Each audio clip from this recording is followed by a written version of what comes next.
All right, the last one here that we wanted to talk about, we didn't really talk about this very much, and that's the Chargers signing Christian Covington. Alex, is that everything, something, or nothing?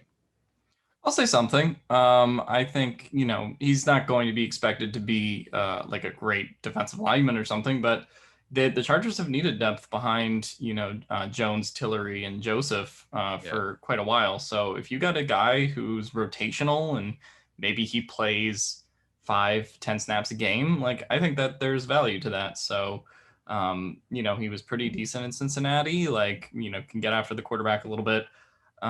I have no problem with that, and I think it's actually a good thing. Now, I would also like to them to address, the depth at a couple other positions, but to me, this feels like a very much a hey, sorry, we didn't draft a DT signing, and so I have no problem with it, and it makes sense with the kind of player they got as a rotational piece.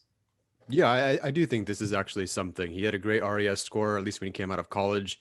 Yeah. But not in terms of height or weight, at least at the time he was drafted. And that kind of falls in line with the theme of, I think, Justin Jones losing weight, if I'm not mistaken. So, when it comes to freeing up Aaron Donald, there was some sort of twist, perhaps. The Rams, obviously, this is the Chargers, but the Rams needed defenders to wreak havoc. One guy penetrating, the other guy looping around. And so, for having more explosive guys than maybe bigger guys, with strength, which, Joseph and Fehoko supposedly are, it makes sense. I didn't watch Foster Merrill, but Goldwire, the undrafted free agent from Louisville, he's more explosive than he is strong at the point of attack. So I do think there's a theme here. I threw on just one game, week 17 against the Ravens, and he opened that game as more of a one tech, but then the second half he switched to three tech. So I do see some of that versatility, I suppose. I've been watching and trying to take notes on some of the Rams plays from last year, finally, at least against the pass. And it's nearly impossible to figure out where each defensive lineman is going to line up prior to watching the actual play, because they're just all over. Like whatever Staley needs, that's where they are. So someone who has that kind of versatility, I think, based on the one game that I watched, that'd be, pretty beneficial to the defense. So, I don't know how much the current sixth interior defensive lineman on the team is going to play, but I do feel better about the veteran presence that he brings over an undrafted free agent, which I think we had neither of the defensive tackles making the roster based on our predictions. Yeah, I agree. I think this is something, we all kind of talked about, the desire to bring back a person like Damian Square to just be a serviceable body behind these players. Because, I mean, Tillery has, in terms of playing on the field in the NFL, he's been pretty durable, but he does have some injury history from his Notre Dame days. Justin Jones hasn't played a full season, I think, since his rookie year.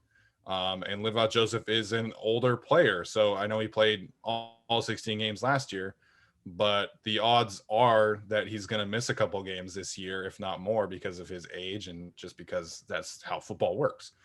So them getting a player like this, I think is something. I feel much more comfortable playing him than I do either of the undrafted free agents, Braden Fehoko. So to me, it could be some competition for Cortez Broughton, who we haven't really seen a whole lot of either. So again, kind of that theme. And his body type definitely fits what Brandon Staley has wanted from the defensive end or the defensive tackle / defensive end spot. You look at Roy Robertson Harris, you look at Shelby Harris, you look at Jerry Tillery, you look at Michael Brockers, like they're, like Tyler was saying, more explosive, longer tackles. And so he fits that profile. And I think that is something going forward. How many defensive tackles did they carry on the roster last season? Do you remember? The Chargers or the Rams? Chargers. Joseph, Jones, Tillery, Broughton, occasionally Broughton, but sometimes inactive. Fehoko, 5. And Square. Oh, Square. They carried 6. Oh, I guess there maybe is a spot for him.